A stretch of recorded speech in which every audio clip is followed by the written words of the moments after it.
My name is Ron Scheikel. I'm the Associate Director of the Center, and it's my privilege to moderate this panel this afternoon. Finally, it's over, the 2016 election and its aftermath.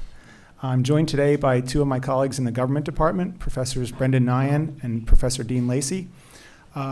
You'll notice that on the posters there were 5 persons supposed to be here, and we're missing 2.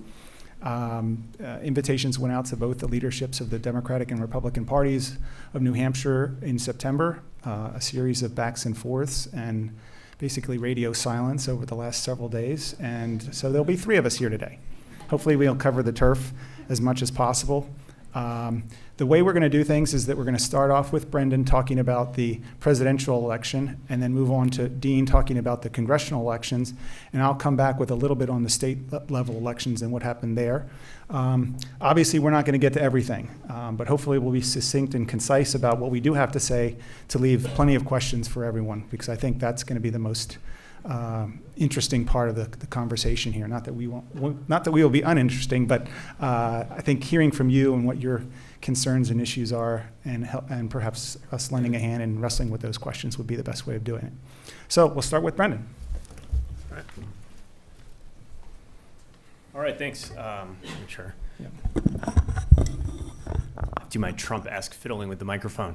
All right, well, thanks. It's great to be here. Thanks, everyone, for coming out. What I want to do in the time I have is to give you a political science-based analysis of the election. There's, of course, a lot to say, but I'm going to try to distill it to what I think are some of the most important points, focusing specifically on the presidential election. And again, we're going to be focusing largely on what happened in the election itself, but I'll talk a little bit at the end about the potential consequences and aftermath, which of course is something a lot of people have been thinking about in the last couple of days. What I'm going to do today is talk to you about the results, what actually happened, the polls, what we saw before the election and the extent to which it was wrong, which is something people have been talking about a lot, of course. Third, whether this corresponds to what we think we know about how elections work. And finally, whether I can get this on the full screen. There we go. Most importantly, what changed in this election and what it means, right? What the consequences might be for American politics going forward. Okay, so this is the familiar red state, blue state map you've all seen as on the Washington Post website as of a couple of hours ago, showing Donald Trump with an electoral college majority. A few states still officially undecided, but over the 270 threshold necessary to 269 electoral college vote threshold necessary to win the presidency. But as you can see, Hillary Clinton narrowly leads in the popular vote. She's expected to increase that lead as the final tallies are put together over the coming weeks. This will be 6 of the past 7 presidential elections. The Democrats have won the popular vote, but only 4 of the 7 have they won the electoral college vote. Okay. So, of course, the red state, blue state map doesn't fully, it overrepresents the portions of the country that are sparsely populated. So a more appropriate map would be something like this that accounts for population density. This is from the Wall Street Journal. Gives you a better sense of how the vote was actually distributed and the places in which Hillary Clinton did well as compared to the places where Donald Trump did well. Okay. In terms of who voted for the candidates, as in previous elections, the Democratic candidate, of course, performed best with non-white voters. We see her doing well with college-educated white voters, we'll talk about, and increasingly less well with voters who don't have a college degree. And again, there's a gender gap there among both of those educational groups that you'll see. We'll talk more about this in a moment. Okay. So why was this election such a surprise to folks on Tuesday night? Well, the forecasting models were largely saying that Hillary Clinton was likely to win. Okay, so this is a summary from the Upshot, where I'm a contributor at the New York Times, of a series of poll-based models, as well as the one that's labeled PW there, which is PredictWise, which aggregates betting in futures markets. Okay, so you can see that the range of estimated probabilities of a Clinton win is from 71% to greater than 99%. Okay, so it was thought to be quite likely, but the important thing to remember is that a 70% probability or an 85% probability is not a 100% probability. And things that happen with low probability, of course, happen all the time, right? We just observe one election. So I liked this example as a story of what might be wrong with thinking this was a certainty rather than a probability, right? So if you're rolling a dice, right, and you say there's an 83% chance you'll roll greater than 1, and you roll a 6, and the pundits go, this is great, right? And then you roll a 4, and they say, look, it works. And then you roll 1, and they say data is dead, right? So we've had a lot of that over the last couple of days. And it's important to be humble about what we don't understand and what we got wrong, but at the same time to recognize that a probabilistic forecast is not a certainty. Those estimates were not falsified by a single outcome, okay? In fact, the national polls were not far off, right? So historically, they're around the average level of error in the estimate of the popular vote share received by the two candidates, right? So you can see the provisional estimate there for 2016 is right around where we were in 2012. The polls were not wildly off at the national level. Okay, and it's important to think about the counterfactual here. So think about the contingency in this outcome. You saw how close that election was if you looked at the state level results for the states that determined the Electoral College. Some of those margins were razor thin. You could reallocate about 100,000 votes and flip the Electoral College map, right? So this is Nate Silver saying if just 1 out of every 100 voters shifted from Trump to Clinton, that would have produced a net shift of 2 percentage points to Clinton. She would have won the popular vote at the margin that was expected.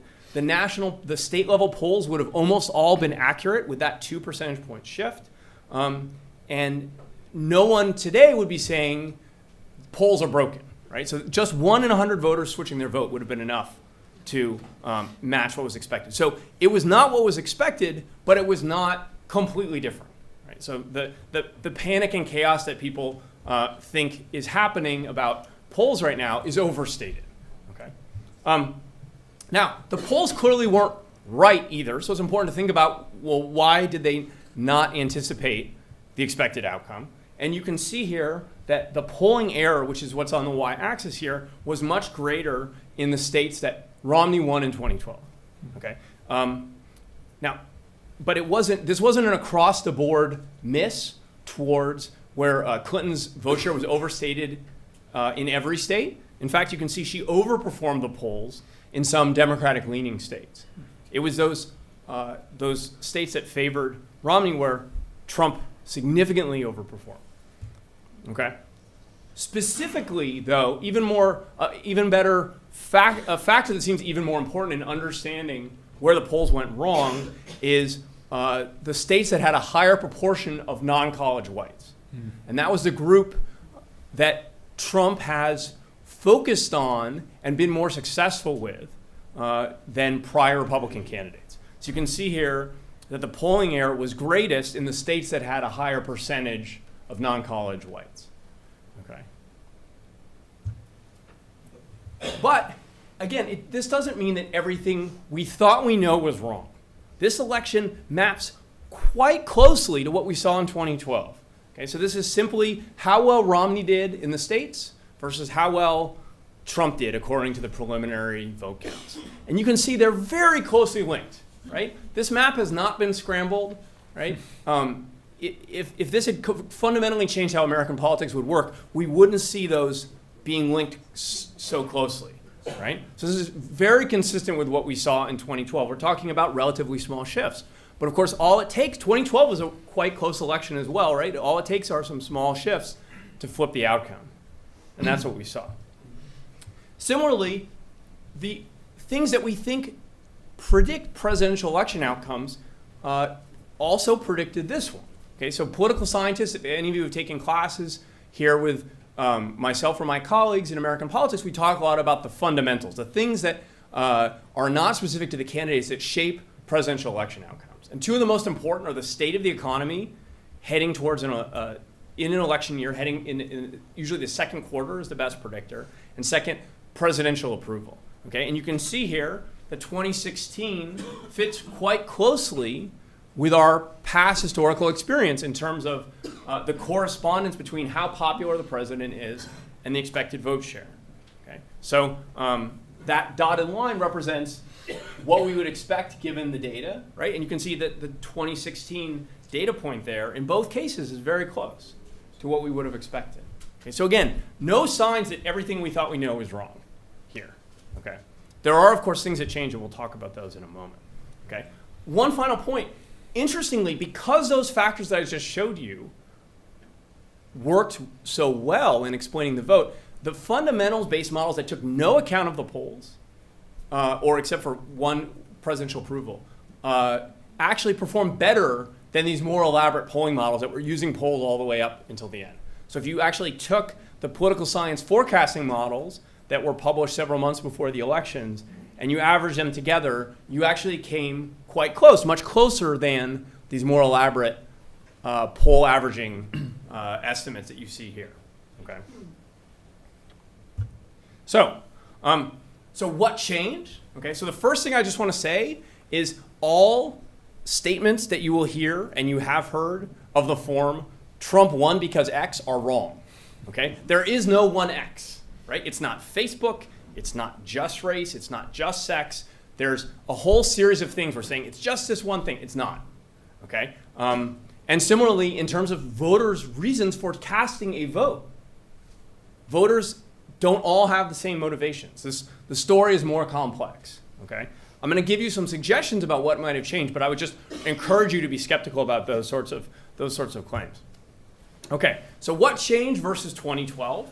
Well, we see that Donald Trump overperformed among whites without a college degree. So you can see that here in the shift among people who don't have a college degree at the top level, but especially in the second group that disaggregates by education and race. A 14-point swing towards Trump in terms of performance among whites without a college degree relative to Mitt Romney. Okay? Now you can see there just above that Hillary Clinton did 10 points better among whites with a college degree. But if you actually look at the distribution of the US population, and including the voting population, you'll see that whites without a college degree are the largest group in the population. So if you're trading off 14 points among whites without a college degree for 10 points among whites with a college degree, you're going to lose. Okay? So that turned out to be quite devastating to her chances. You can also see that in terms of the income distribution, because in this country, education has become increasingly linked to income levels.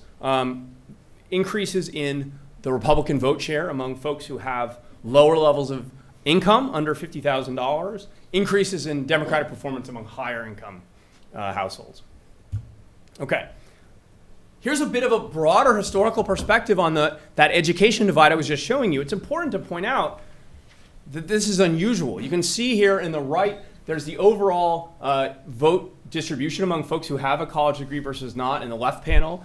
And in the right panel, it's just white voters. And you can see that big gap opening up between college-educated and non-college educated whites. And this is Pew data just showing this vast gap that wasn't nearly as large under Romney. This is something new and unusual. So where did this happen?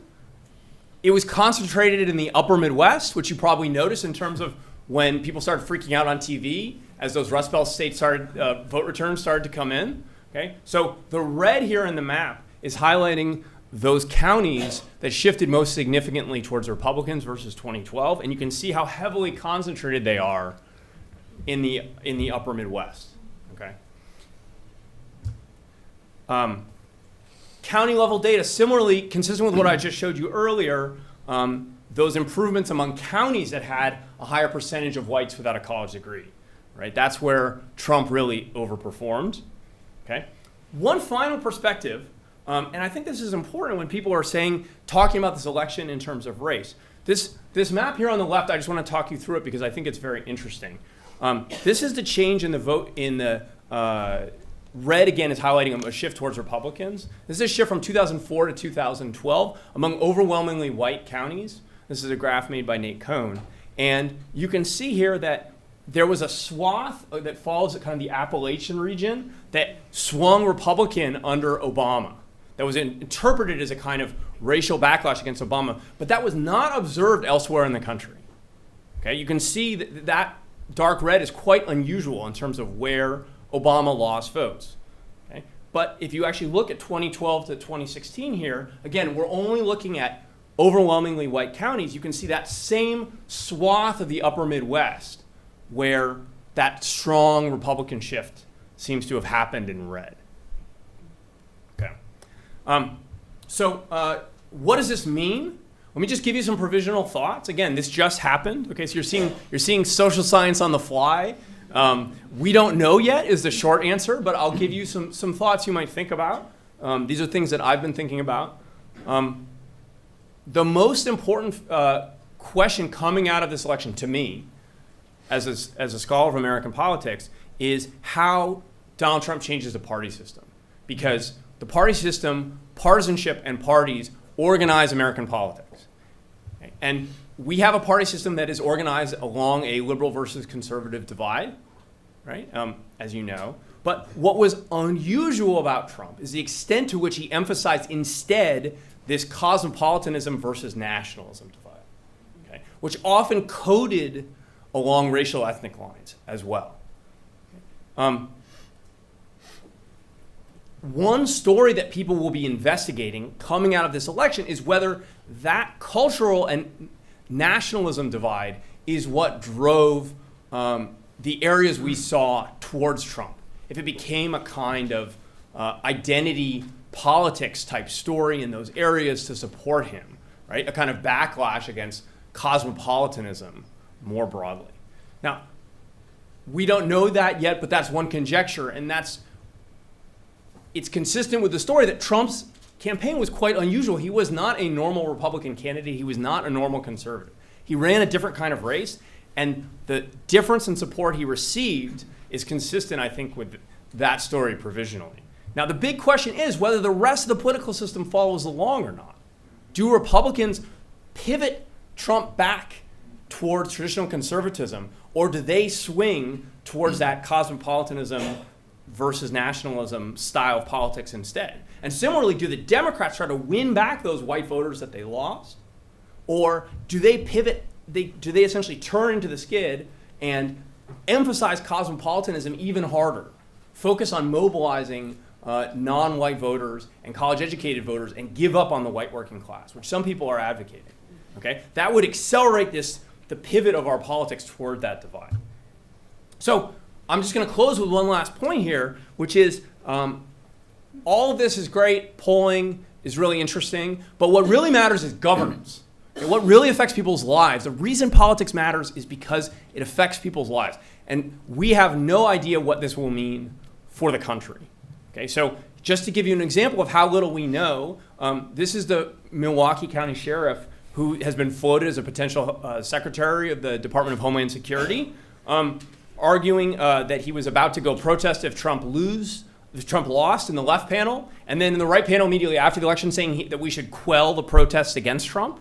Okay, which would be funny if it weren't scary if this was the person in charge of Homeland Security. He's literally holding up the Constitution in the picture he posted saying we should quell protests, right?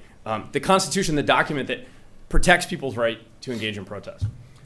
But on the other hand, Jamie Dimon has been floated, the head of Goldman Sachs has been floated as a potential Treasury Secretary, coming from a candidate who railed against Wall Street financiers. So we really have no idea what sort of administration this will be. And that's ultimately the most important question coming out of this election. So let me turn it over to Dean.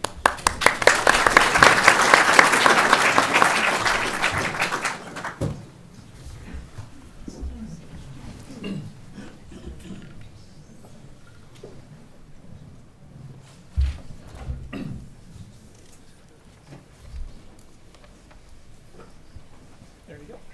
Thank you, Ron.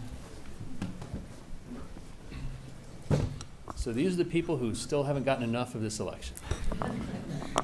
Thank you for coming. Thank you for caring about it. I'm going to approach my remarks like I would a presidential debate, which is I'm not going to talk about what I was supposed to talk about. I'm who's here to talk about Congress? I'll say a little bit about it. So Congress, there I said the first thing about it. This is the fourth time in U.S. history that the winner of the popular vote did not win the Electoral College. I've lived through two of them. The other two were 1876 and 1888. So remember those years, 1876 and 1888. We call those the years part of the Gilded Age. The other 2 years were 2000 and 2016. Now, I am often wrong, but let me highlight a couple times when I was right. In 2000, I predicted that Bush would win the Electoral College but lose the popular vote. And I also predicted after that we'd abolish the Electoral College. I have a few students from my class here, and I predicted about a month ago that this would be a very close election when it didn't look like it would be. And I said I could very well see the possibility of Trump winning the Electoral College and of Clinton winning the popular vote. So those of you who are here, shake your heads. I said that, right? It's extra credit. Now, I want to talk a little bit about why that is later, but I want to put this in an historical context. Here you have a slide that a project I've been working on with a thesis student from 2 years ago named Zachary Markovich. So we've had this paper and a couple of others out under review at academic journals, a very interesting project, I think. This shows you, going back to 1832, the proportion of U.S. states that switched their vote in the presidential election from the prior presidential election. All right? And since we have a different number of states now than we did back in the 1830s, we have to count this not as a number of states that switched, but as a proportion of states that switched.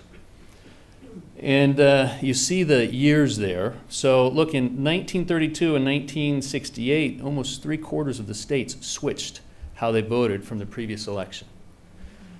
The blue line you see is the best fit line, and we'll describe, basically it's a nonlinear regression that you plot through here to see what the time trend is. And you can see that something happened in the 1970s where electoral volatility was at its historical high. We're now at the historic low. 5 states switched sides in this election, which would be about 10%. So if you just plot that over here, we haven't put it on this yet. Oh, we did. Zach updated this. I said, Zach, can you update this quickly? And he surely did and emailed it to me. So 2016, you see, the elections 2000, 2004, 2008, 2012, and 2016 show among the lowest rates of states switching sides in U.S. history. Now, what's the other period that shows that low level of volatility? Remember 1876 and 1888, the Gilded Age? That's the other trough that you see. So there are 2 periods here in which we have very low electoral volatility where the states are locked into their patterns of partisan support. You can see this in a continuous variable, which doesn't just take a state and measure it as did it flip sides or not, but measures how much did it change, a percentage of votes cast from the previous presidential election. So these are all box plots you see of all the states in this election. The numbers on the year axis are very small, but the box plots by year of the range of which the states switched their votes, changed their votes from the previous election. And you get the same thing, which is we're in a period of very low electoral volatility. States aren't moving very much in a Democratic or Republican direction in recent elections. The only other historical parallel would be in the Gilded Age. Now, I'm going to talk about Congress for a few minutes. There's another interesting trend that I think you can juxtapose with this, and that is polarization in the House and in the Senate. We measure polarization. There are a couple of political scientists named Keith Poole and Howard Rosenthal, and if you're really a political junkie, as I expect most of you are, go to their website, voteview.com. They've, over the decades, had a series of graduate students who have coded every vote ever cast by anybody who ever served in the U.S. House or Senate. All the roll call votes, yeas or nays. And you can factor analyze and basically you see how often groups of people vote with each other, and you can end up placing every person who ever served in the House or Senate on an ideological scale and then compare them to each other over time, because several of them will serve multiple Congresses. And we end up what we call them nominate scores. This is the And the scale here goes from -6 to +6. The numbers themselves don't matter, but the relative positions do, okay? This shows the average member of the Democratic Party and the Republican Party in the U.S. Senate on this nominate scale over time. What's happened is that the Republican Party has moved to the right, further than it's ever been in history. The Democratic Party was much more liberal back in the 1870s, 1880s, and has become more conservative. But the parties now are further apart, the average Democrat and the average Republican in the Senate, than they've ever been. Now, I start with the Senate because one of the explanations that you'll hear for party polarization is it's due to redistricting. State lines don't get redrawn. So it's not due to redistricting. Polarization isn't due to redistricting. There's something else going on. All right? If you look in the House, where this redistricting explanation maybe could work, you see kind of the same pattern, which is the Republicans and Democrats are further apart now than they've ever been, and the Republicans have been moving a little further to the right than the Democrats have to the left. Now, if you just measure the difference between that average Democrat and that average Republican, and then plot that over time, what you get in the red line is the gap between the parties in the House, and the blue line is the gap between the parties in the Senate. We are now in Congress, or we, members of Congress, are now more polarized than they've ever been going back to the 1870s. Now, this graph produced by Poole and Rosenthal doesn't go all the way back to the founding of the Republic, because there was this issue of slavery up to the 1860s. That was another divisive issue, perhaps even more so than this economic left-right. So the parties are further apart now than they've ever been in Congress, and it's true in both the House and the Senate. And the distance between the parties looks like, where's the other period where you see massive polarization? Back in the Gilded Age. Okay? So the period in the 1920s through 1970s, which is, including me, most of our political memories, are among the least polarized in American history. So the parties are polarized, and the states are locked into competitive positions in presidential elections. Now, there are a couple of similarities between the Gilded Age, but what else do the Gilded Age and the present day have in common? High income inequality. Growing populism, which culminated at least in the Gilded Age with the 1896 candidacy of William Jennings Bryan. I'm not comparing Trump to Bryan, but the populism seems to be there. Only the difference now is that the electoral map, the red states and blue states, are almost exactly switched from where they were in the 1890s. Okay. Congress has clearly polarized. I want to talk a little bit about what happened, which is in the congressional elections there wasn't much change at all. I think there are a few themes that I take away from this election, and one is that most of the pundits will say this was an anti-establishment election. It wasn't. It was an establishment election because the establishment is Congress, and most of its members were reelected. There was very little change in the composition of Congress.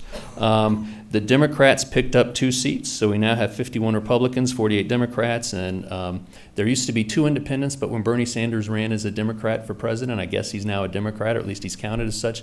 Angus King of Maine is the one independent in the Senate, and he caucuses with the Democrats. So 51 to 48 edge for the Democrats. And the House is now 239 to 193, which means the Republicans lost somewhere between 5 and 6 seats, and there are still a few that are being counted. Including in that loss is that 18 Democrats retired compared to 25 Republicans. So the Republicans were suffering more retirements. That's about 7 additional retirements. When we figure this, the Republicans lost about 7 seats, then you could say that in the aggregate, it's not that the Republicans lost, but that they left or they retired. Okay. Now, this establishment pattern was not followed in New Hampshire, where we replaced one of our senators and one of our members of Congress, or we could say 1/2 of our congressional delegation got replaced, which put us as an outlier among the states. Very few states, only Illinois switched, voted out an incumbent, where Tammy Duckworth, a Democrat, beat a Republican, Mark Kirk. And there are only a few handful of seats for the House of Representatives that switched parties. So New Hampshire bucked the establishment trend in a way of the incumbents winning re-election. One of the things that we'll look for in the coming days is how will the Republicans who oppose Donald Trump reconcile with him within his own party. There are a number of Republicans who openly oppose Donald Trump, and we'll have to see what they do over the next few months. Another trend in this election is it wasn't just an establishment election, it was a national election. And I'm not talking much about Congress now as much as I am about the presidency. You know, Tip O'Neill once said that all politics is local. In this election, all politics was national. Why so? Because over the last few weeks of the election, really over the last few days, we saw a decline in Clinton's support that wasn't just in a few states. It wasn't just in the battleground states. It seemed to have been wide. A couple points lower in New Hampshire, a couple points lower in Ohio, in Pennsylvania, in Wisconsin, and Michigan. When you see a tide like that that's hitting all the states, you know that the effect isn't local, it's national. This was, in a way, a national election. Political scientists will debate whether the release of Comey's letter to Congress, and more importantly, the media coverage of it, followed by the media coverage of the FBI deciding not to press charges, somehow depressed Clinton turnout across the board across a number of states. Third, this was an international election. And it wasn't an international election just because of allegations that Russia was tampering in our elections or that WikiLeaks was tampering.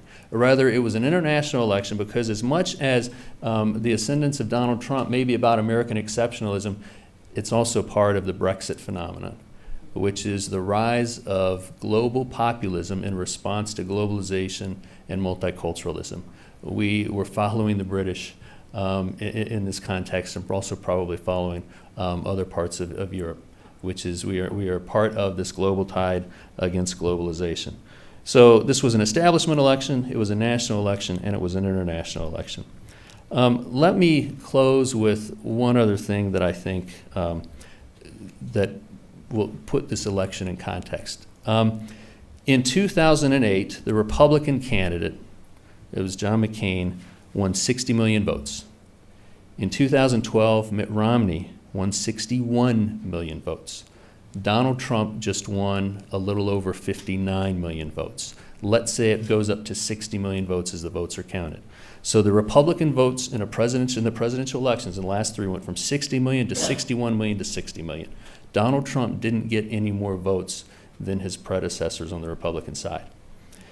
In 2008, 69 million people voted for Barack Obama. In 2012, 66 million. In 2016, so far, Hillary Clinton's won 60 million votes. 9 million Democratic votes disappeared. Just in the aggregate, no Republican votes, but 9 million Democratic votes disappeared. Now, if you put that in the context of if one person out of 100 had switched sides, that Nate Silver quote, the other way to think about it is if 9 million out of the roughly 120, 130 million people who vote, you can say that's not even 1 out of 100. It's less than 1%. If those Democrats who hadn't voted somehow had voted, or if the potential Democratic voters who didn't vote had somehow been brought to the polls, then this election probably wouldn't have been close. So where are those 9 million missing Democratic votes? What's even more concerning is this is happening at a time when the population, at least demographically, is becoming more Democratic looking. If you think about the Democratic coalition. I heard an interesting statistic the other day that of children under the age of 4 in the U.S., a majority are not white, right? So there's this coming tide of non-white voters, of people of color who are not, if we're thinking for 20, 30, 40 years down the road, what the party coalitions will look like. The electorate will be very, very different. Now, we're going to come up against a midterm election in 2 years, and the party of the president usually loses seats in Congress in midterm elections. So the Democrats among you, I think the silver lining that you can look at here is that if historic patterns follow, then there's probably going to be a shift in the House and the Senate in 2018. Probably a shift in the House and the Senate in 2018. Potentially a massive loss of seats by the Republican Party in the House and the Senate, except you have to get those 9 million votes back in the midterm election, and Democrats tend not to turn out as well in midterm elections as Republicans. So the challenge for Democrats is find those votes and get them back. The challenge for Republicans is take that 60 million and add to it. I'll stop there.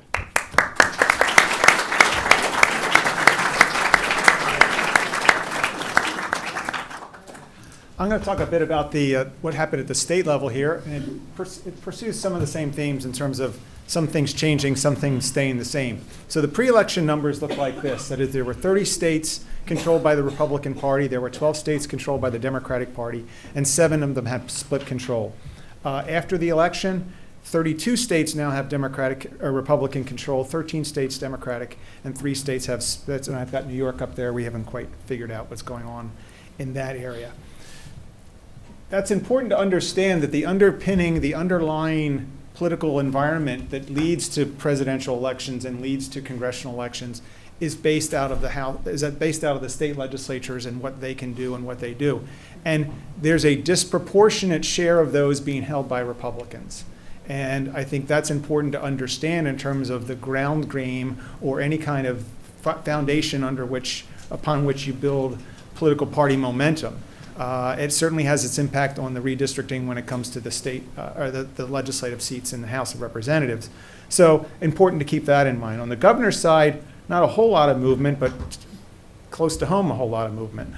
So there were 31 governorships prior to the election in the Republican hands, 18 in Democratic hands, and 1 independent in Alaska. 12 seats were open. At the end of the election, a net gain of 3 for the Republicans, and those were in the following states. We're probably going to have, it looks like North Carolina is going to go Democratic. McCrory's basically not in the lead, but by literally thousands of votes and over 10 million cast.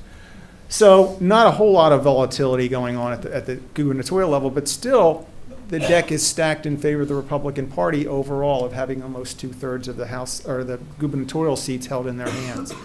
What happened here in New Hampshire and in Vermont explains half of the change. 2 of the 3 seats came right here. And I think that's rather interesting to see how voters make decisions. So we created an entire congressional delegation of Democrats in New Hampshire, and then proceeded to have a governor, an entire House, an entire Senate, and an executive council in Republican hands. Vermont came 1 county away from being the only one of 2 states that would have an entire county voting Democratic. So Massachusetts was the only state in the 2016 elections where every county voted Democratic. Oklahoma is the only Republican state where every county voted Republican, but Vermont came one close to that. So a lot of different patterns going on out there in terms of where the voters are and where they're voting and how they're not so much being cross-pressured, but feel the freedom to be able to vote. In New Hampshire, to have basically runaway, virtually non-competitive House races, and the Republicans doing what they have had in the past. A razor-thin presidential election, a razor-thin Senate race, and a governor's race, comparatively speaking, that wasn't razor-thin, and the Republican wins. So there's a lot going on in the electorate all at the same time, of having people not simply straight ticket voting and taking a lot of different approaches to it. There were a bunch of ballot measures on the ballots as well across the United States. These are some of the bigger ones. We've doubled our number of states with recreational marijuana, and so we've added 4 to the mix, from 4 to 8. Minimum wage raises were in Arizona, Colorado, and Ohio, $12 by 2020, and in Washington, $13.50 over the next 4 years. Some gun regulation in California and Nevada, background checks, and Washington State passed a law where judges will be able to deny gun possession to what are deemed to be mentally ill individuals. And then the death penalty, reinstating it in Nebraska, and California basically speeding up appeals, and in Oklahoma basically allowing all methods to be constitutional as long as it's not in violation of the federal Constitution in terms of executions. So I want to go back and sort of look at the map that we've all seen in the Valley News this morning. This was the map, the county level data. Again, there are problems with dealing with county level data. That is, there are Nebraska counties, they're basically, there are more cows there than there are people, so it's not really a good measure, but it is a sense to sort of look at the lay of the land of the geopolitics of party politics in the United States in 2016. It used to be, and still holding that as sort of a bi-coastal Democratic Party in the Mississippi River, where you find blocks of Democratic support, but a growing number of states where it's getting redder and redder. And what I wanted to do is, rather than going back to the Gilded Age, just take us back to 1976. Here's the same map. So we're not talking about ancient history here. Where that is the 76 election, a pretty close one, a 2-point difference where Jimmy Carter wins by 2 points, and yet this is what America looked like. So it's a quite different picture over not a terribly long period of time. So what are some of the explanations as to how we got to from that to that? A lot of it has to do with what the constituencies are of the two major parties, and who's in and who's out, and who are the priority lists and who aren't on the priority list. Now, again, demographically, the United States in 1976 was very different than it was today. 2016, things are very different. So for last year was the last year that white Christians were a majority in the American population. That day will never pass again in the United States. In 1960, 90% of the American population was white. So in terms of looking for diverse coalitions within electorates, there wasn't much diversity to look for. And now it's a very different picture. So it seems to me that one of the explanations here, and it's sort of what's been, a lot of people have been putting their finger on, is this notion of the non-college educated white voter, which in the New Deal coalition was one of the building blocks, one of the foundations of the Democratic Party included that group of individuals. And so if that was the case, and it was still pretty much in position in 1976, what's happened over the last 25 or 30 years to get us to where we are today? And I think a lot of things can explain that in terms of the way the Democratic Party has organized itself and did organize itself. I mean, 76, the reason why I think it's an important year is that that's the year after some of the major reforms in the party itself, in terms of the McGovern-Fraser happening after the 68 convention, where everything sort of got blown apart, and reconstituting the way in which party leadership was established. It also opened the doors for open primaries and things like that. But I think part of, at that point in time, or prior to that point in time, I think the way the party formulated its winning coalitions did include working class individuals, and in that case, in that point in time and earlier, that was largely white individuals. I think you've seen as years pass, another reason why I point to 76 is go to the 76 Democratic Party platform. It was the first time in which these reforms that took place created, instead of what used to be back in the 1800s, basically a broadside where you basically list what the party stood for and you posted it in a town square and it could be read in 5 minutes. Now in 2016, they're 58 pages long and no one reads them. But in 1976 was the first time that the Democratic Party created planks for various special interests and organized interest groups within their political party. And I would make a plausible argument from that point forward, the way that the party thought of itself as it's basically the sum of various component parts of which organizations within the Republican or the Democratic coalition were part of that movement. And as a result of that, I think working class whites didn't have that same, you use the word identity to sort of connect or conceptualize what's going on in this cycle. They didn't have the same kind of identity. And I think as a result of that, they went from being an essential element, essential foundational element of the party, to basically being taken for granted as an essential element of that party, to basically benign neglect, to basically kicking to the curb. To say, you know what, in our calculus, it's not so important anymore that we include that group of people into our coalition. And that left them wandering in the wilderness. And I think two people figured that out. One was Bernie Sanders, and one was Donald Trump. That they have not a great deal in common politically or policy-wise, but in terms of looking at a constituency that's been underserved or totally unserved in this population and said, I'm going to speak to you.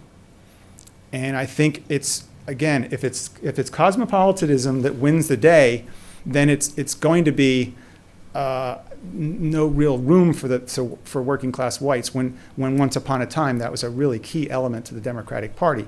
So in looking for more votes on the Democratic side, it'll be interesting to see, do they just stick with the demographic changes and say, all right, no, we're basically going to be a party that looks to minority populations to be the cornerstones of the party for the 21st century? Or do you say, welcome back to those voters that were mobilized by Donald Trump? Because it's not exactly a great fit on the Republican side. That he and the Republican leadership have a lot to deal with in terms of what that membership base looks like, of who voted for Donald Trump, who voted for all those House members and senators to come back and have such a small margin of change in this election. I'm a little less sanguine about a huge sweep in the next midterm elections. Just as the Republicans had a bulk of the seats up this time around, the Democrats have the bulk of the seats up in the next cycle. So they're going to have many more to protect than the Republicans are. And I think there's going to be much more targeted effort. The final thing I want to say on the Republican side is but for the RNC. The savior of the Republican, the prime architects of the Republican victory were not Donald Trump, they were the Republican National Committee. Because ground game wise, Hillary had him beaten in spades. There was no way that he had the ground game that he had. If you go to Florida and Labor Day, Hillary Clinton had 51 offices open. Donald Trump had 1. A month later, there were 60 offices open. They were all RNC offices. And across the United States, they had 315 offices and 7,500 employees out there doing what normally presidential campaigns do. But Donald Trump never did any of that. And basically, Rice Priebus and all of those folks picked up the ball and gave them the ground game that they didn't have. So there's a bit of a story behind a story in terms of organization mattering. If you simply look at the Trump campaign, you say you can get away without it. And in fact, you can't. That they had the ground game, the Republican Party delivered the goods and made it possible for that to happen. So I'll stop there, and hopefully we have some time for questions, which we do. Thank you.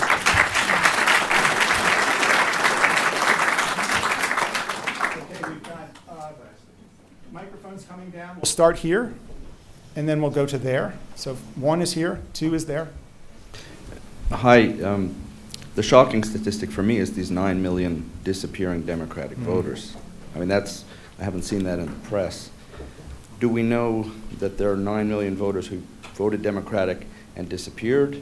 Or did a whole bunch of them switch to Republicans, and did other Republicans not show up? Can you slice and dice that number? Which is actually 7.5% of the electorate. It's not a 1 in 100, it's 7.5 in 100. We don't, just because there were 9 million votes that disappeared, that doesn't mean 9 million people switched sides, nor that it doesn't mean that 9 million people decided not to show up. It's just in the aggregate, and we don't know. We can't infer from that the individual level behavior. What I'm looking at, but I don't have yet, is I've heard reports that turnout was low in the suburbs around Philadelphia and Columbus, Ohio, especially among middle-aged women. I mean, the group that Hillary Clinton should have won. And if turnout was lower among middle-aged women in the suburban areas, that would account for her losses in Pennsylvania, Ohio, Michigan, Wisconsin. I can't confirm whether that's true because we don't really have individual level data on turnout. We don't know who showed up and who didn't. That's something we'll have to parse out over the next, it'll take months, probably years. But that seems like what we call deactivation or demobilization when you have people who are predisposed to vote for a candidate and then they don't show up.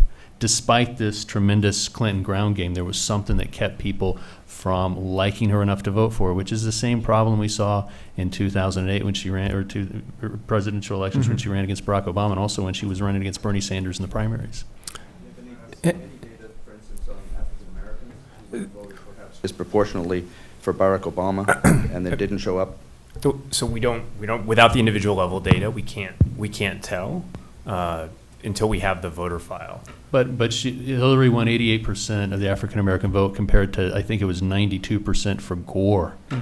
And there was a big debate in 2000 about whether Gore was not as appealing to African American voters as he should have been, and that's compared to 95% for Obama. So Hillary Clinton did not do as well as she should have, or was to be expected among African Americans. But can I add one thing? Yeah, sure. But the one key point though is that may not be responsible for the underperformance, because it's not necessarily about the margin in candidate choice among black voters that we see in the exit poll. It's the proportion of the electorate that's African American, right? And again, we don't see that yet, but the margins in heavily black areas where we have aggregate vote totals suggest underperformance. But again, in terms of breaking this down, right, there are people who switched from Obama to Trump, and then there are people who stayed home on the Democratic side, and people who came out on the Republican side, right? You can get a lot of, there are a lot of different ways you can get that kind of a shift. Quick comment on the same topic, and then we can move on because we don't have the data, but also what's the impact of the voter ID laws and the voter suppression that we've heard so much about? It seems to be more more of an across the board effect of decreased Democratic turnout. So there is evidence from prior elections that those laws can reduce turnout, but Rick Hasson at UC Irvine, who's one of the country's leading experts in this, just wrote a piece today about how we can't attribute the Democratic decline to this because we saw the same sort of decrease in vote share in states that either had the same laws as 2012 or even expanded access. Right here? Go there, then here. I wonder if you could say a word about the role of money in this election campaign, particularly when you had so much free airtime for Trump, particularly through the early stages. Yeah, I'd urge you to go to a website, just Google Tom Patterson at Harvard. Some fascinating stuff about the primary cycle and just how disproportionate the coverage was with Donald Trump. And then that pivot once he got the nomination in terms of both the size of the coverage, the volume of coverage, and the positive versus negative coverage prior to the nomination, getting the nomination, and then afterwards. So it's really kind of stunning. What about money? The money, well, we witnessed the most expensive, it cost $200 a vote in the Senate race here in New Hampshire. Over $130 million spent, and 90+% of it came from outside the state. Flipping an election night across the channels, I happened to fall on Karl Rove, who claimed that Crossroads spent $35 million in New Hampshire. The DSCC probably spent more than that.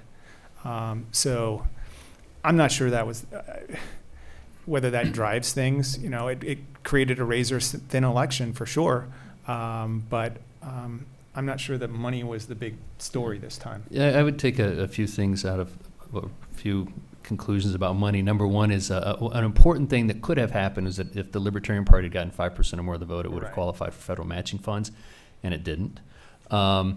The amount of money that a party can get by qualifying for federal matching funds is no longer relevant. The major party candidates have to raise so much more than that essentially campaign finance laws are moot. Yeah.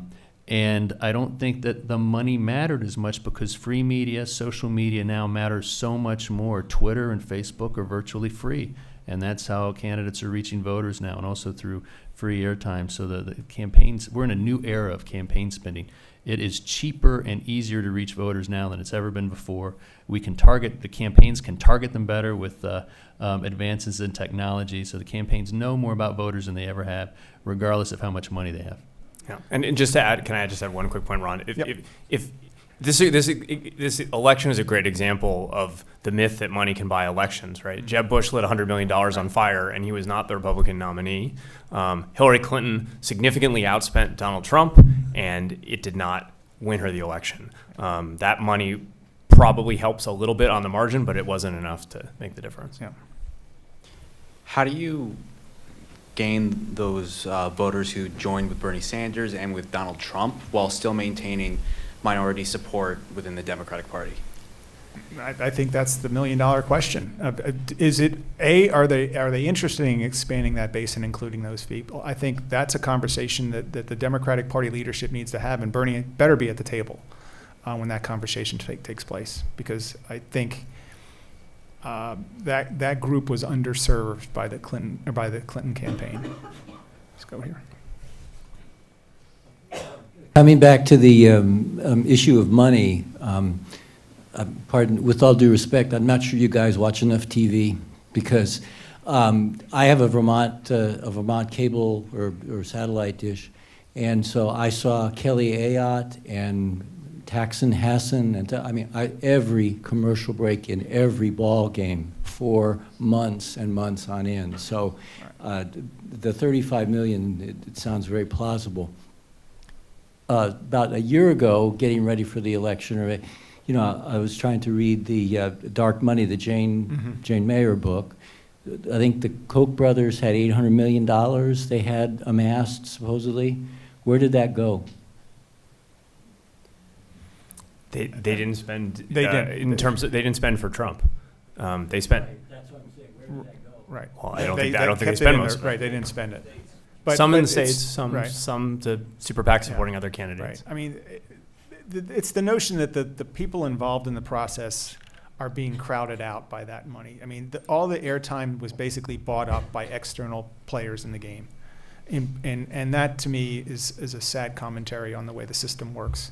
And I'm not sure how you fix that, but certainly homegrown, I'm all for homegrown money. If a person in either Vermont or New Hampshire wants to support a candidate for office, but the notion that these Washington-based organizations can basically, literally, there was no room. I think in the 1986 Arizona race was the first time in American political history where outside spending trumped both party candidates in a congressional election. And now it's the norm, where neither candidate gets to say the majority of the things that are said. Everything else, it's crowded out. But if we can make an important point here, that this is in part a function of the jurisprudence and the campaign finance regulations that are in place, right? So the parties can't raise and spend this money, so it's but it's been allowed under existing campaign finance jurisprudence, and so it's going to these outside groups. That makes the parties weak, okay? And it creates this dependence on outside independent groups instead of running through the parties. Weak parties are unable to constrain their candidates. Mm-hmm. They have less leverage over them. They're more likely to be in service to candidates rather than running as functional organizations, as we've especially seen on the Republican side. So this is in part a policy choice Sure. that we've made. It's not something inevitable. Let's go back over here. In the 20th century, can you explain the rationale for the Electoral College over a national popular vote? Presidency scholar. It's rigged. The intent was to make presidential candidates, well, I mean, the original intent was to keep these choices out of the hands of voters and in the hands of political elites who were selected by various elites within the state. So presidential electors were not supposed to be beholden to the public, but we, in the 1820s, changed to kind of partisan slating of these presidential electors. And the justification now is to ensure that presidential candidates have broad geographic support rather than campaigning only in the major urban areas. You know, but the system, the way that the state boundaries are drawn, gives an advantage to Republicans because they're just more. Republican support is diffuse. Democratic support is concentrated. So Democrats win urban areas by large amounts. Republicans win these big states in the Great Plains and Midwest by smaller amounts, but you add it all together, it gives them an electoral college advantage. And the irony of it is that the way the states are drawn in the West that produces this advantage is due to the French, who drew square boundaries geographically. Right. The East Coast is English-based. You draw state lines at geographic features rather than just lines of latitude and longitude. So the French rigged this election.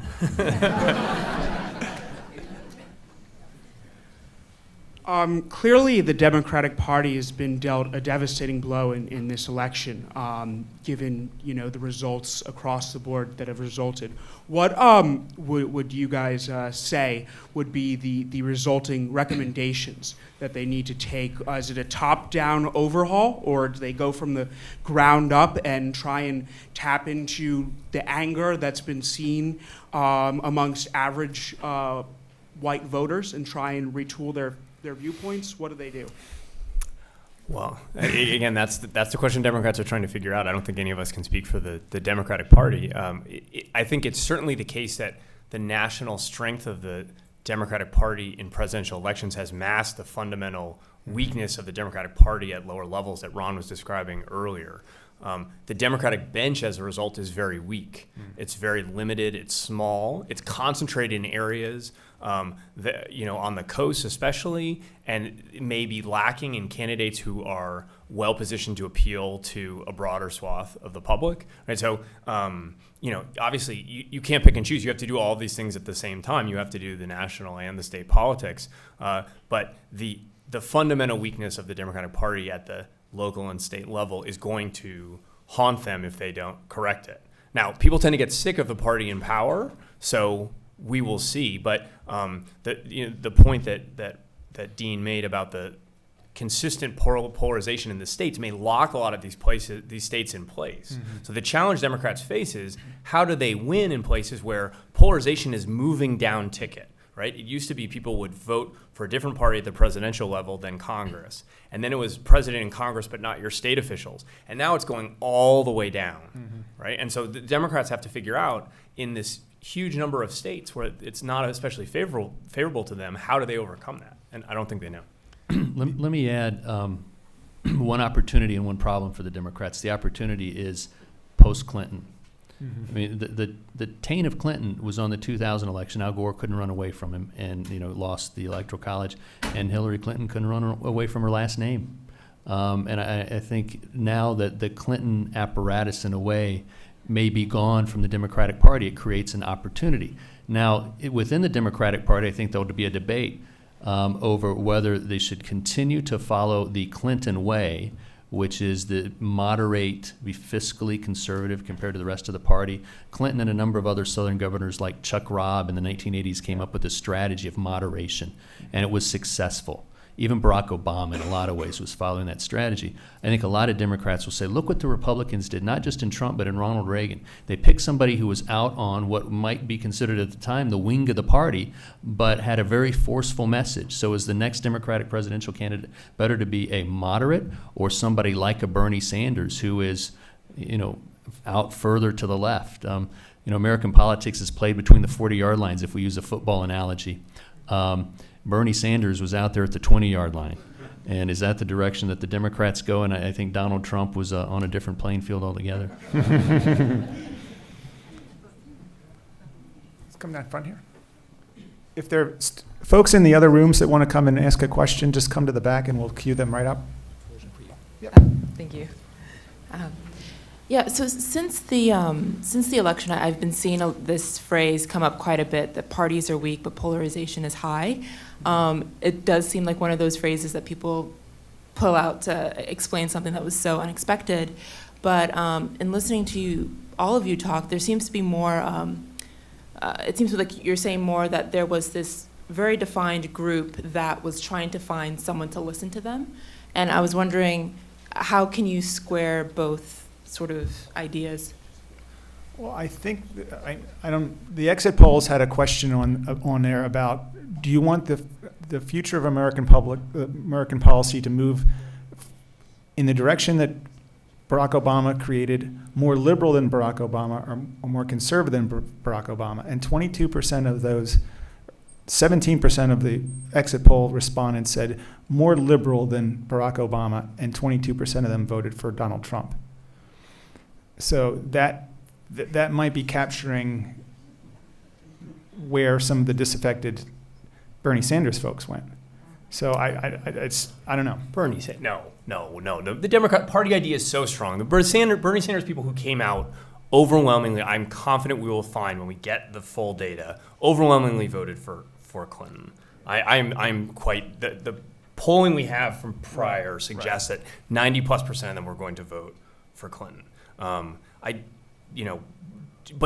I think the quote that you're talking about actually, though, is usually just used to explain something different, which is the weak control the parties have over candidates like Trump, right? So the original article, if you pull it out, by a political scientist named Julia Azari, is about the challenge we face when partisanship is so strong that if anyone has the party nominee, is anointed as the party nominee and has that D or R next to their name, they will be supported overwhelmingly, almost no matter what they do. Like, you could think of this election as Donald Trump testing the strength of party ID again and again and again. And what he showed was he could do almost nothing to push those Republicans away from him, right? Despite what seemed to be a tremendous effort on his part, right? So that's quite remarkable. And it means that the stakes in primaries are incredibly high because there will be so little crossover voting in the general election. But we heard Reagan Democrat being used mostly in the postmortem, but a little bit before the election. Is that just a fallacy? They're gone. I think they're gone. Yeah, there were folks who voted for Obama. The Reagan Democrats left the Republican Party, the Democratic Party a long time ago. I think there were folks So it was who just- voted for Obama in the upper Midwest who may have switched over, right? So this is Trump standing for change, right? Or some kind of dissatisfaction with where the country is going, you know? That might be a better, more liberal. People don't know what liberal means, but that may be that's maybe what that's picking up that Ron's talking about. You know, let me. I think there is a group of voters out there that have clearly been left behind by globalization, and they don't know where to go. So they tried the Democrats, didn't work. Their lives didn't improve. They tried the Republicans, didn't work. Their lives didn't improve. I don't think they have a clear party identification right now. They're experimenting. Trump is their latest experiment, and if in 4 to 8 years it doesn't work for them, they're up for grabs again. Let's go here.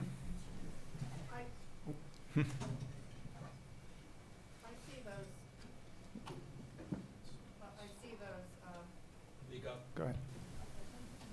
I see those Republican forgotten people. They're on their own now, politically. They used to have jobs, high-paying jobs. They belonged to unions. The unions told them who to vote for. And they had a group that they belonged to socially and politically. Now they're on their own. And I think they're free to go to somebody like Trump who appeals to them. They could have even been Democrats before, but that Democratic Party doesn't hold them anymore. Yeah. That's And the way I see it. And, you know, unions have declined in their membership, but another thing that unions did was they wove together black and white in ways that you don't see now. There's a great movie called Matewan. If any of you want to look for, you know, it's about the weaving of black and white in the 1920s in West Virginia, which is now solidly Republican, used to be solidly Democratic. And unions serve that role, but their decline as an institution means that blacks and whites politically, working class, no longer have their interests together, no longer even meet. If I can just add one thing. One is a lot of the places that swung Republican don't have any factories. They're quite rural. So this is not, if this were an industrial decline story, we would see a different map. An analysis of Trump supporters during the primaries finds that direct exposure to trade and immigration were actually not associated with Trump support in the primaries. Trump supporters actually had relatively high incomes, although they had on average lower levels of education than other Republican primary voters. So it's not as simple a story. I think it's a more symbolic kind of story than about direct experience with factory closures or immigration. There are places like that. There are stories like that. But it's a more symbolic identity type story. And we just have to talk about race in the context of this. We've been dancing around the issue. It must be said that racial resentment was strongly associated with Trump's support. And the way he ran this race weirdly may have coded more racial than even Obama's races, right? So remember I showed you that map. Most of the country did not, the heavily white counties did not swing against Obama except in that swath of Appalachia. But we saw something different in this election. We saw what is this national identity, feeling that people have that is often associated with race in uncomfortable ways for the country. It doesn't mean it is all racism, but that dimension is powerful and symbolic. It may be more than just direct experience with things like factory closure. Go right here. We'll go you next. Yep. Do you want to go? Yeah. So going off of that, like, how do we move forward? Like, having seen how divided our country is based on ideology, not just political policy, but like, how do we move forward knowing that there is this large majority of our country that maybe doesn't believe what Trump said, but certainly validated it by voting him into office? Well, I think the first thing is Donald Trump at his core is a businessman. And that means ultimately compromising, looking at the data, and going where the evidence suggests, where the deal is good. If you're a Democrat, I think in a way Ted Cruz was potentially more dangerous. Donald Trump is not that kind of ideologue. So even if you are, after this election, soul searching and down, I would say Trump is probably a pragmatist. And he also, I think, will have the gravitas to stand up to the wing of the party that might pull him further to the right. I don't think that's where he is intellectually. His instincts are not very far to the right. But I think he would have some pretty serious debates with some of the Republicans in the House and Senate over a number of issues. So that's the hope. And then that the Democrats come away from this thinking they too have to compromise and we get back to playing between the 40-yard lines. I think some of it has to do with what he cares about, too. I think on things that he doesn't care about, he's willing to just let go. And I fear that the Supreme Court that's where he's going to give away the store and not care about it. That all right, the religious evangelical turnout was, I think, a story not told as much as it probably could have. Yeah. They have only one thing in mind: the future of the Supreme Court. Because they had to hold their nose really, really tight to vote for a guy like Donald Trump. But they did. And I don't think he really cares a whole lot about that. And therefore would be willing, okay, fine, we need to appease that group, here it is. I think on things he cares about, that's where he's going to dig in and say no to whether it's the Freedom Caucus or whoever. But when he doesn't care, I don't think it matters. Right here. You mentioned the 9 million voters that left. I heard on the radio that the percentage of the electorate that turned out was only 54%, which is pretty normal, I think. Why wouldn't this election bring out more people? Have we figured that out? Have we ever had any two presidential candidates with lower favorable ratings going into it? I mean, I'm actually stunned that the turnout was where it was. I mean, could we get any more flawed candidates than the two that we had? I'm just. That would be my response. Yeah, so I have polling. So the favorables are at record highs. The percentage of the public that said they were satisfied with their choice of candidates was at historic lows, and by like something like 20 percentage points, a huge decline. Yeah. Okay.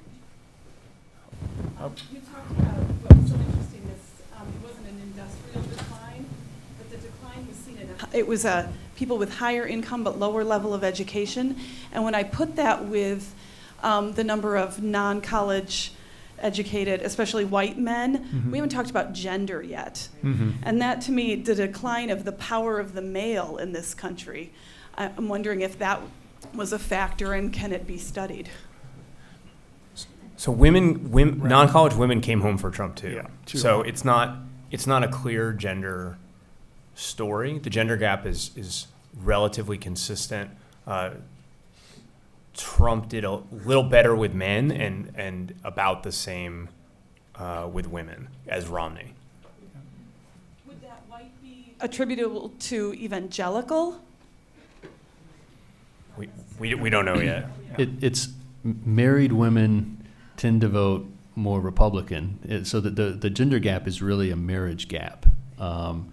And I think that you have a lot of two-income, working class, man and woman who both voted for Trump. Yeah. In Pennsylvania, Ohio, Michigan, Wisconsin.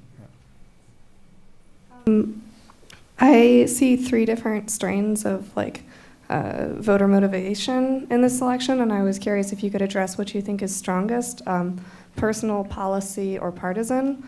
You've talked about how states appear to be locked in this election to the parties that they've voted with.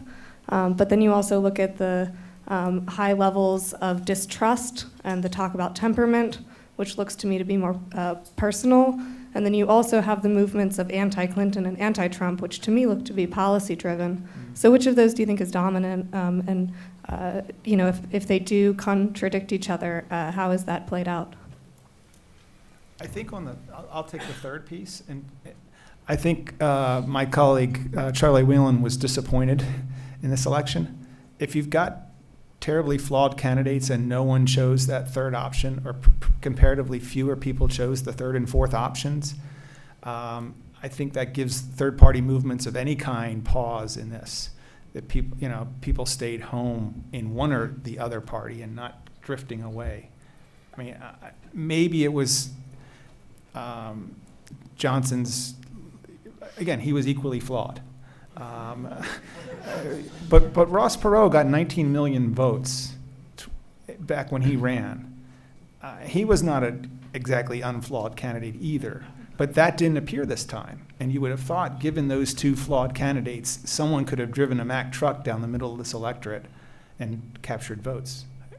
I would just say party. This is party, right? Trump, like I said, Trump was seen as having disqualifying personal characteristics and a lack of experience, and yet his party was absolutely locked in. Those Bernie Sanders voters came home for Clinton. But the important thing to think about is party is not about policy. Like, obviously it's associated with it, but our understanding of party is it's a more emotional kind of attachment. And in particular, negative partisanship plays an increasingly important role in understanding the kinds of choices people make politically and the positions they hold. And that's increased over time. So if you think about why people ended up where they did, the best way to think about it is, who did they hate more, right? That's where I would start. And I think that helped lock most people in place, despite any reservations they had about policy or personal characteristics. But you've asked about one of the most enduring debates in American politics, and I'm going to take a different position, which is party is about policy mostly. Even if it's about identity and socialization, it's largely about what issues we care about, and party's like a summary of that for most people. But for about 80% of the electorate. But for the late deciders, the ones who decide elections, party either is a filter through which we see personality and issues. So there are some people who don't know a lot about issues, don't care a lot about them, but they look at their party leaders and then they follow what their party leaders say. And then there's a small group, maybe 5 to 10% of voters who really determine the outcome of elections, who are focused on personality. They liked Trump. The late deciders voted for Trump, not Clinton. They liked Trump better than Clinton. Now, we don't know if it's because of the Comey letter. We don't know if it's because of doubts about Hillary's veracity, but they already had doubts about Trump. I just think Trump, in the end, was a more appealing personality to those late deciding voters than Clinton was. Here. Wait for the mic, please.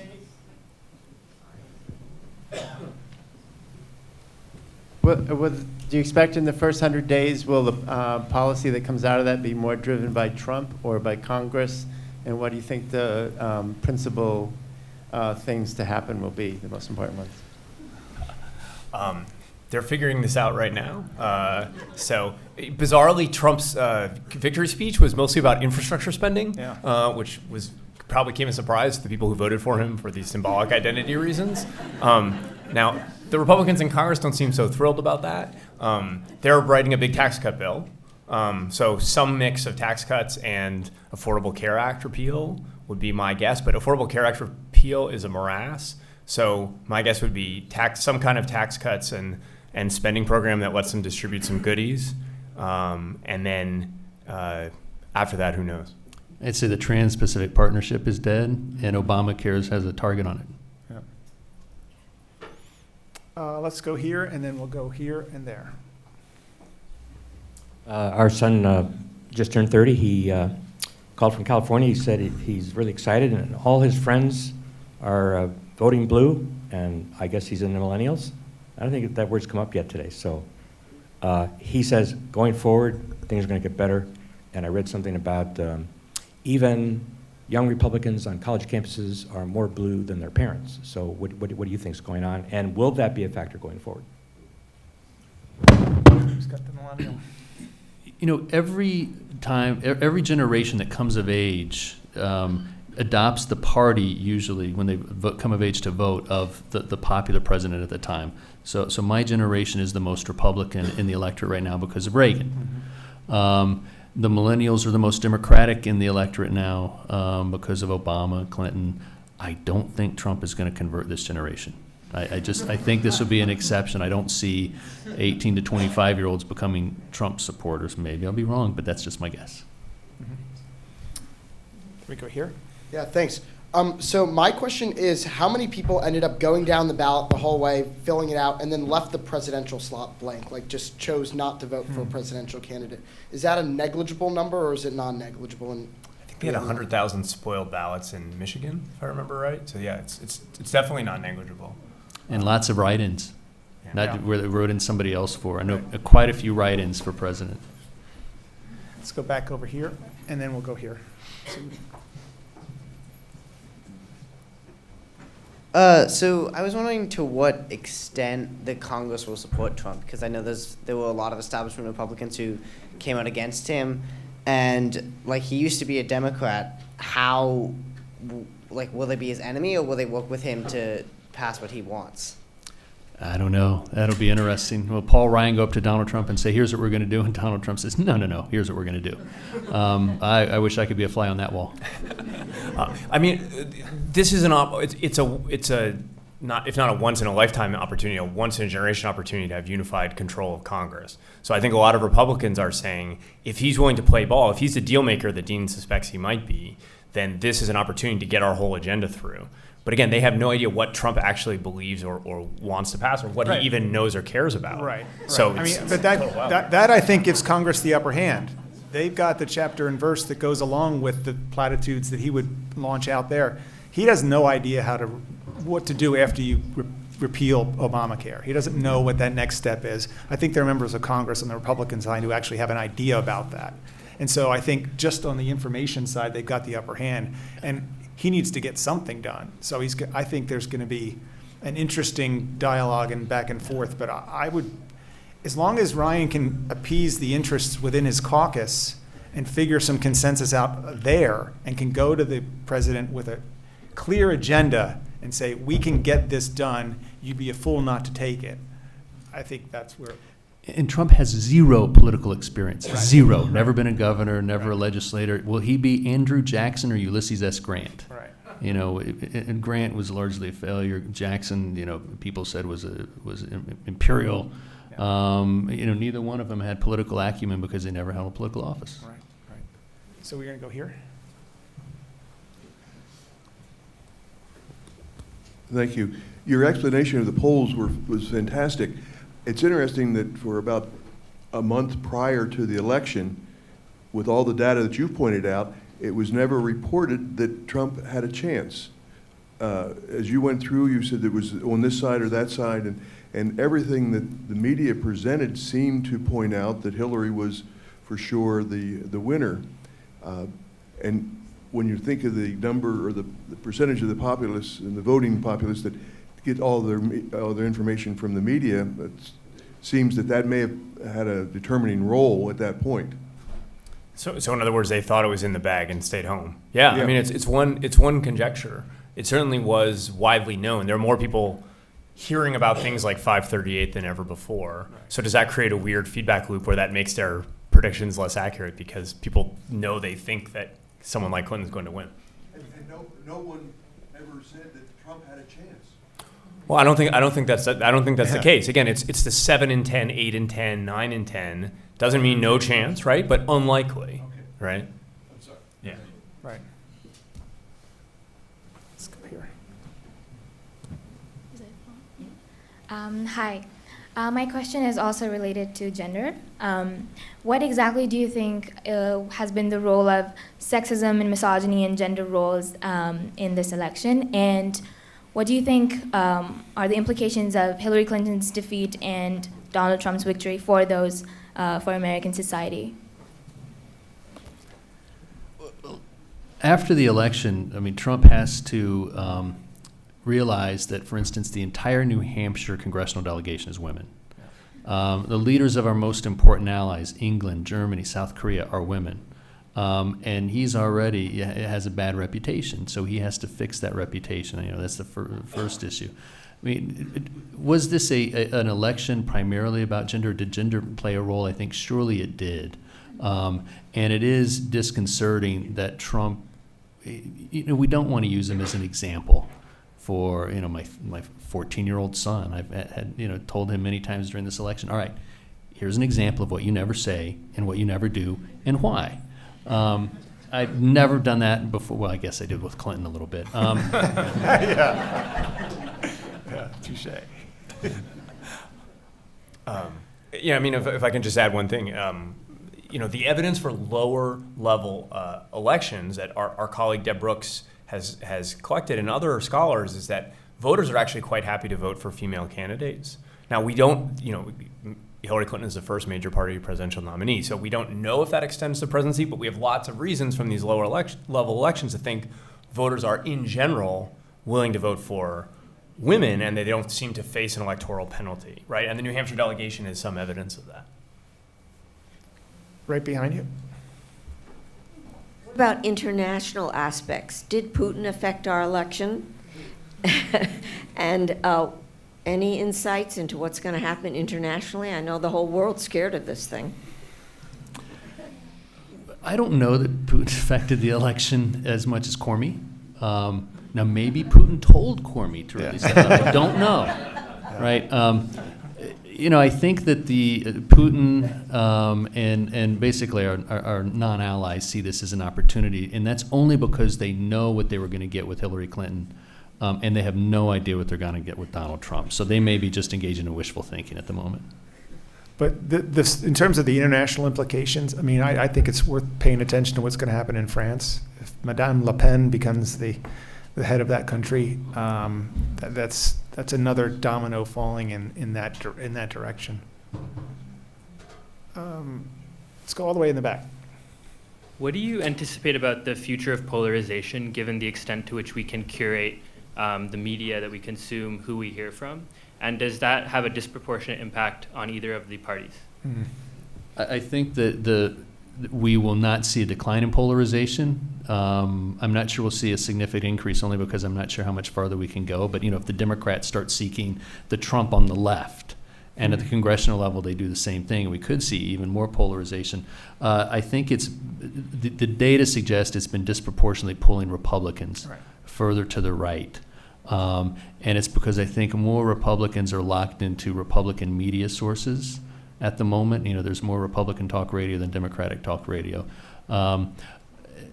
But it's not clear that trend will continue. I mean, maybe now Trump will create the advent of Democratic talk radio, and Democrats will be the ones who are getting more of their information from sources that are more consistent with their more liberal opinions. I don't know. Yeah. I mean, one quick additional point is just that echo chamber phenomenon the data suggests is quite limited. It's just concentrated among the most politically educated and knowledgeable people like you folks, right? So the average person just doesn't bother to watch a lot of political news or read a lot of political news or to seek out news that's consistent with their point of view.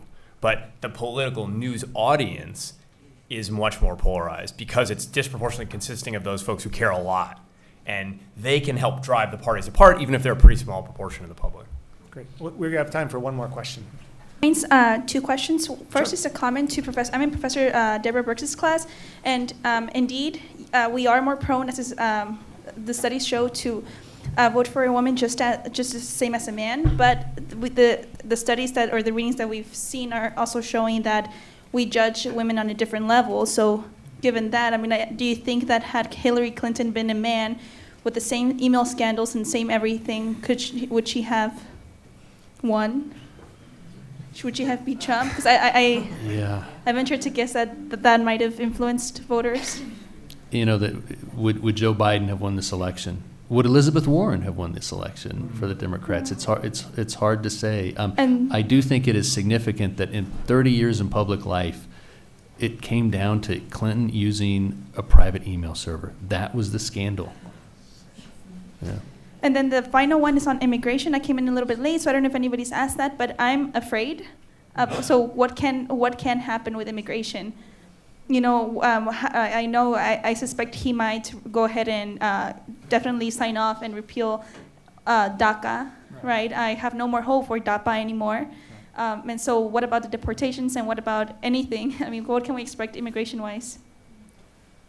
The president has a great deal of discretion. That's an area where Obama has exercised his executive authority, and that means that it's quite vulnerable to whatever Trump decides to do.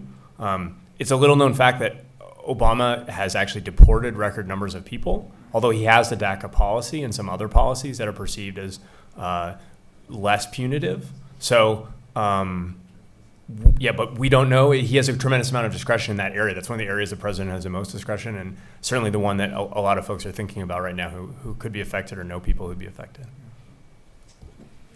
Very good. Right. Thank you.